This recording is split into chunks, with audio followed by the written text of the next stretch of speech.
Jo treballo a Gormaget, que està a uns quants metres, però no ho més dir. I n'hi ha moltes persones que són de Cocentaina, que és cultura, perquè l'associació a la que perteneix, que és l'Aspromin, és una entitat sense ànim de lucre, declarada d'utilitat pública des de 1970 i encara la conservem. Portem en el COI i hi ha una intervenció d'àmbit comarcal des de 1960. No van començar els locals, però paregut, perquè a principi del segle XX imperava la llei de la beneficència i no hi havia res més història. Fins ara, tot això que s'ha corregut. Abans estava a la cafeteria i estava comentant un poc perquè no es coneixia. A mi m'agradaria un poc situar la qüestió fins tres angles. Què representa el sistema de financiació per als centres i els servicis? Què està representant? Perquè hem eixit d'una llarga etapa de subvencions graciables fins a consolidar que graciables no graciables, només tenia que vitres en tancament xiringo i no hi havia fórmules alternatives perquè no existien tants centres públics dedicats a mateix. Què passa respecte a aquesta via de financiació? Formem part de la dependència. Què passa respecte a les persones antes de o abans dels 21? Quan ja tenen 21 ja venen a centres d'adults i què passa en el futur? I la repercussió de tot això. Perquè em preocupa, per exemple, s'està estudiant molt la fórmula de financiació dels centres que ja estan en marxa. Això corre per una línia, perquè hi ha que definir què és cada servici, població que atén, la tipologia, el tipus de suports que necessita cada persona i en funció d'això quin preu costa de mantenir. I això va a debat a totes les comunitats i cada comunitat funciona d'una manera, amb uns criteris distints.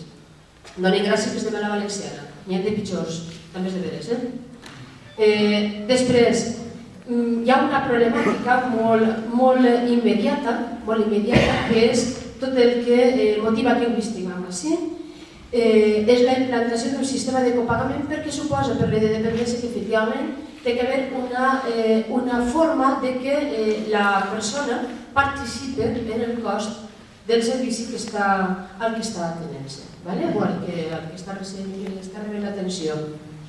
Jo puc dir-vos que els nostres servicis sempre han tingut una quota, és a dir, però no per quota en si, sinó per una corresponsabilitat en la financiació, perquè al fi i al cap és el que estem comentant, ja que no són públics, i són subvencionats, la subvenció mai es cobria el 100%, algú té que pagar aquestes diferències i a tantos alumnos.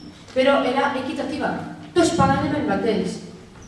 Va haver una intentona de tarifar en funció de les necessitats dels programes que cada persona era receptora, però era també que valia.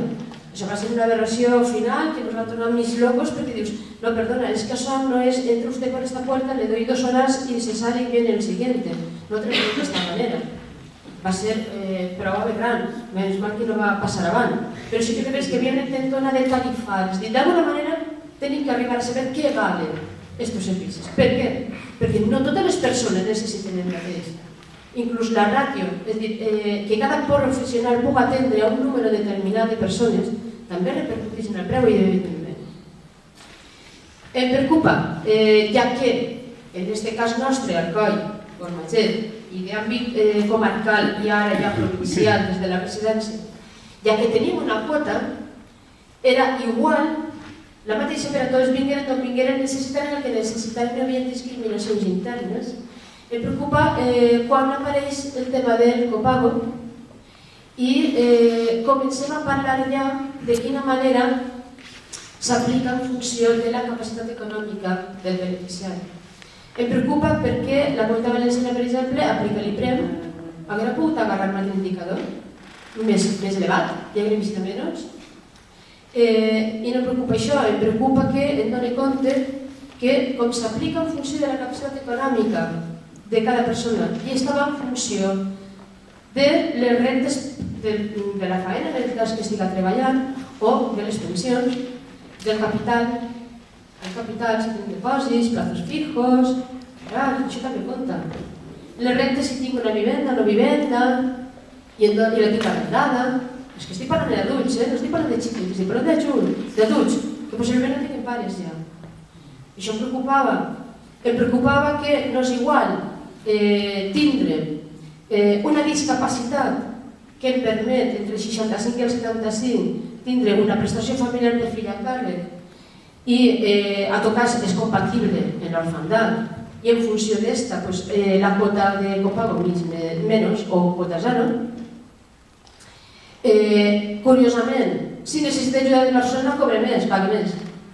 Si damunt necessita ajuda ortoprotèsiques va costar-me la torta en pau i seguiré pagant més. Si em queda orfa del pare, del cotitzant, que el pare és un cotitzant, a mi m'han de pagar més. Si es mori la mare i no cotitzant, no em pagaran l'orfandat. És així. Si els dos cònjuges, dos pares han treballat, cobrarem molt més després quan sigui orfa. I en funció de tot això anirà aplicant més el copagament. Aquesta línia ascendent és la que em preocupa perquè la injustícia de la pròpia situació personal de cada discapacitat es suma les circumstàncies socials i complementàries que van sumar i que li resten, i no li milloren, li resten, però li fan pagar alguna més. Em preocupa això. El no haver agafat una crítica un poc més elevat, a veure si n'he inventat un altre, pot dir possiblement, a Catalunya o a Madrid, el País Basc també, així un poc més barat. La Comunitat Valenciana, la Comunitat de Madrid, sembla que és compatible l'assistència a un centre ocupacional, un centre d'atenció digna, i el cuidador no professional a casa. Així no. Em preocupa, per exemple, que un xaval de 18 anys pugui prorrogar la seva escolarització fins als 21 no PQPI i mentrestant això passa, està cobrant la prestació familiar. En el cas que tingui orfandat, cobrarà l'orfandat i damunt cobrarà per dependència el cuidador no professional a casa. Quan complis el 21 anys i vinga un servei d'atenció d'adults, que s'olviden del cuidador. Passa a ser ja, doncs xicos, ja som més autònoms, ja no necessitem a ningú a casa. A partir de les 5:30, vacacions i fins de setmana ja veurem. Em preocupa que això també estigui passant, que no es tingui en compte aquesta eventualitat. Em preocupa, tinc adultos. Els adultos ja són huérfanos, no tenen pare ni mare, però han tingut la gran sort, aparentment, de que la família es deixara en herència el pis. I xica, no van a pensió d'orfandat. Com que es ha computat per a la tassa al centre ocupacional, no se n'ha quedat suficient per a poder pagar-se el cuidador que l'han contratat, que viuen ells, viuen a casa, no tenen suficient per pagar-li, perquè l'han contratat legalment i li paguen la seguretat social. I viuen ells. I això situacions poden donar. Per què? Doncs perquè en el testament, normalment, en el cas de fill únic, està clar que és l'hereu absolut. Però si n'hi ha més germans i tal, mira per allà que la família diu, mira, doncs jo ara agarre i la legítima perquè toca, la part de millora, doncs tal volta la puc donar a la filla o a la germana que estigui fent-se càrrec d'aquesta persona i vaig a la lliure disposició per a la discapacitat, perquè estigui ben dotat. Doncs estan fastidiant-lo. Aplicat això estan fastidiant-lo. Em preocupa. Em preocupa aquesta falta de previsió, perquè estic en el món de l'adult i sé el que ve darrere. I sé que si damunt troba faena i vol compartir la línia tutelada, que s'olviden. Perquè les rentes per faena van a costar-li una tassa per a la línia tutelada. Igual no la podrà pagar. És un altre tema a estudiar. És a dir, són tantes circumstàncies individuals que sí que és de veres que soc partidària d'una aportació. Jo no el negué, de veres que no, perquè ho ha fet sempre, és un bon resultat. Pense que el servici gratuït que tenien els centres públics és un acte comparatiu respecte als nostres servicis. És a dir, ja està bé perquè a qüestió d'2 quilòmetres no arriba a la banc gratis i així no. Però també la manera en què la llibre addicional que té la comunitat corresponent respecte a la llei de la dependència per a poder aplicar la part de financiació que li correspon, em preocupa que s'hagi fet d'aquesta manera, lesionant futurs. Perquè el present és el present, però dius, perquè en veritat que me quede com estic. Perquè quan les coses vagin a pitjor, va a complicar-se molt. I de veres que ara nosaltres ja estem orientant respecte a tuteles i a testaments. Pensem que la major part, per no dir la quasi totalitat, de les 85 persones que tenim ateses en el centre ocupacional del centre de dia, sols 3 no tenen la incapacitació. Perquè no ha volgut Espanya, no passa res. El rest estan incapacitats. Com que estan incapacitats, avui per avui, mentre visca el pare o la mare, es rehabilita la part de potestat. Molt bé. Van a fer testament i van a deixar nombrat un tutor del seu fill el dia de demà.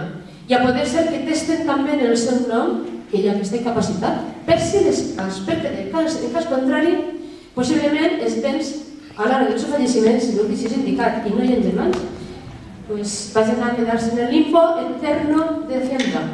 Correcte? Això preocupa. I mentrestant les paguen. Les paguen. Si el dia que el morigues, si tens diners per poder pagar un cuidador o no, si pots compartir la vivienda, clar que sí que estarà contemplada com a que tu, si t'has compartit un servici de centre ocupacional i un servici de vivienda tutelada,